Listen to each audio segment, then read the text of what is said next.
Every now and then, a car that defies every rule is born after the other.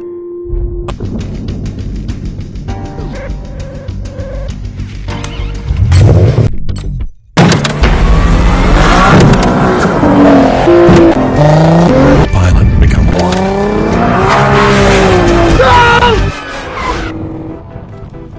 When the weather gets cold, you want to know that you are warm and secure in your vehicle. With the in-cabin heater, you should get all the warmth that you need. How do I turn on the heater in my car? In this guide, we walk you through the ways to use your car's heater. We also discuss what could be causing problems getting heat from the system. Today on Trinix Auto Fix. How to turn on heater in a car. To turn on a car heater, close the windows and start the car. Once you are driving, adjust the internal temperature and fan speed on the controls. If you use the recirculation button, you will be able to warm up the cabin faster as the air is recycled from within instead of taken from outside. Here is a more detailed list of the steps to turn on a car heater. 1. Close up. Before you do anything else, you want to insulate the car cabin. There's no reason to pump out heat when it can easily escape from the vehicle. Start by closing up all of the doors. You should also make sure the windows are all rolled up and the sunroof is closed. 2. Start engine. To get the heater to the right temperature, the engine needs to be running. Yes, it's possible to run the climate controls with the key turned to the on position, but it's not going to be effective. You must start up the engine to get the warmest temperature possible. It's also not good to run these accessories with the engine off because they just drain the battery. 3. Drive car. You can start the heat before you start driving, but it will be more effective when the engine speeds are raised. That's why we recommend you head on your way and then turn on the heater. Not only do the increased RPMs help the heater work better, but the engine heat encourages better in-cabin temperatures. Get that motor running and enjoy the benefits of warmth. 4. Adjust temperature. There are different ways to adjust the temperature, depending on what kind of climate control system you have. If there's a digital display, you can push the up and down buttons to adjust the temperature. With the single control knob, you will turn it to the right to raise the temperature. Turning the other way would reduce the temperature. Some vehicles use dual zone or tri-zone climate control, so there are different buttons and knobs for each system. If you are not sure how your heater controller works, check the owner's manual for your car. 5. Adjust fan speed. There should also be an icon that resembles a fan. This designates the speed at which the heat blows out. In some cases, this is a button, while other times, it's a knob.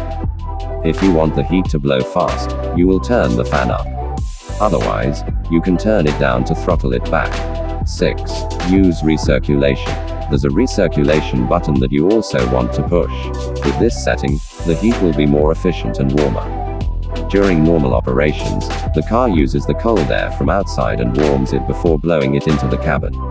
With the recirculation function, the heat is circulated through the cabin, so it doesn't have to heat up as much. Heater versus defroster. On your climate control settings, you will see a defrost button. There could be one for the front windshield and the back window. While this can be used with a warm temperature, it's not the same thing as the heater. Defrosters are used to clear away condensation from the windows. This system utilizes the air conditioning to dehumidify the air. By keeping the air drier, the condensation quickly clears up. In this case, you want to turn off the recirculation to avoid adding excess moisture to the cabin. Related, car heater is blowing cold air. 7 causes and how to fix it. Why isn't the car heater working right? 1. Defective blower motor resistor.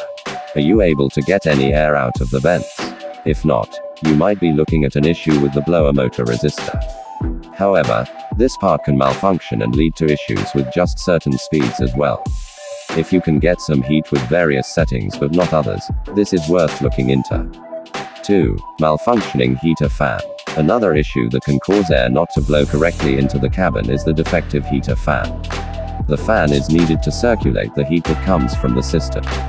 You could hear strange noises right before it breaks, giving you a little warning. Either way, you are going to get cold very quickly without the help of the fan. 3. Broken controls. Today's modern climate control systems contain a lot of touchscreen and feedback systems that aren't always reliable. If there's a short or a broken control, you might not be able to adjust the system. However, even the older systems can fail at times. You can have a broken dial or knob that needs to be replaced. 4. Faulty electrical connections. The climate control system needs electrical connections and power to keep it running. If there's a broken wire or a short, you could notice problems. If nothing seems to be working with the system, there's always the chance that a fuse is blown. You can find the right fuse through the diagram on the box and quickly replace it. 5. Clogged heater core. It isn't often that a heater core will go bad, but it happens. Debris can get into the cooling system, where it can clog the heater core. This occurs most frequently when the radiator starts to rust. Pieces of it can break off and lodge in the heater core. Either way, you need to replace it. 6. Broken thermostat. One of the more common issues with the climate control is trouble with the thermostat. If it gets stuck closed or open, you will notice something odd with the temperatures in the cabin. The broken thermostat can also interfere with regular air conditioning usage. Either way, you need to have it replaced if you want to control the temperatures again. 7. Low coolant levels. There's always the chance that the system doesn't have enough coolant inside. You can easily check the levels and add more if needed. If the coolant is low, hot fluid can't always make it to the heater core. Because of this fault, the cabin will stay cold. It can also cause the engine to overheat since that warmth can't be dissipated. 8. Leaking radiator system.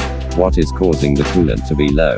That should always be your next question after you top off the system.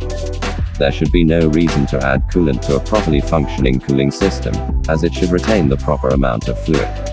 However, if there's a leak somewhere, you'll notice that the levels continue to drop. The coolant leak could be coming directly from the radiator. There's also the chance that it could be a loose or broken hose.